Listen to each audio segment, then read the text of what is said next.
Ayan, magandang umaga po sa ating mga kabukid dyan. Ang umaga po ay maglilis tayo nitong ating fan ng crayfish. Ayan, mapapansin nyo.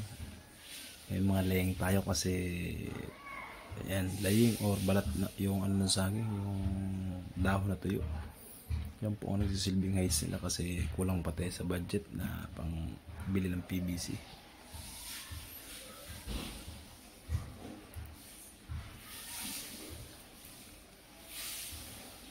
Dami. Baling hinulog pala natin dyan ay 100 na graylings. Yan po ay almost 2 months na po siya.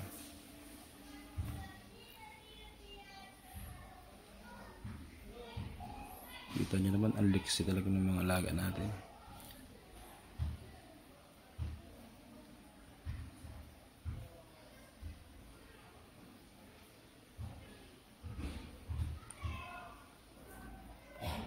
Kita nyo, yan ang kinakain nila. Pag di tayo nakakapagbahog yung mismong heads nila. Yan, kaganda lang sa crayfish farming. Hindi tayo, yung maintenance niya, hindi masyadong mataas.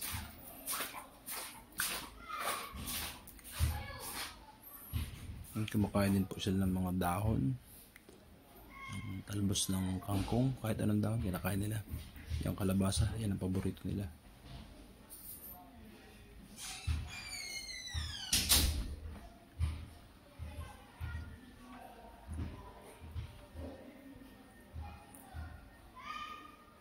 Tignan nyo naman ang liliksi. Bali, feeds din, pinapakain natin sila ng PO2 sinking pellet.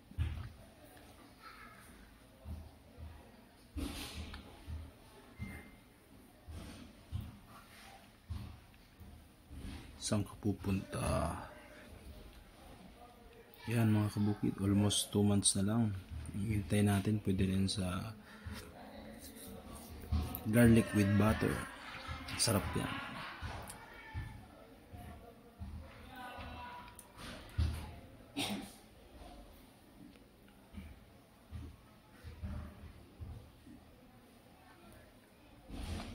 Ayan, kapag palitan tayo ng tubig, bali ang tubig na yan, stock natin ng 2 to 3 days para mawala yung chlorine. Kasi ang ginagamit natin ay galing sa gripo.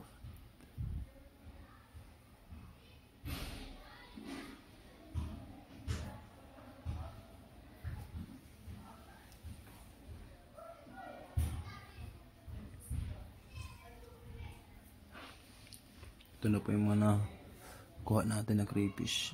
Bali maliliit, hiniwalay natin. Bali sa 100 pesos nilaglag natin, ang natira sa kanya is 80. Yung maliliit tinanggal na natin. Yun lang po, goodbye.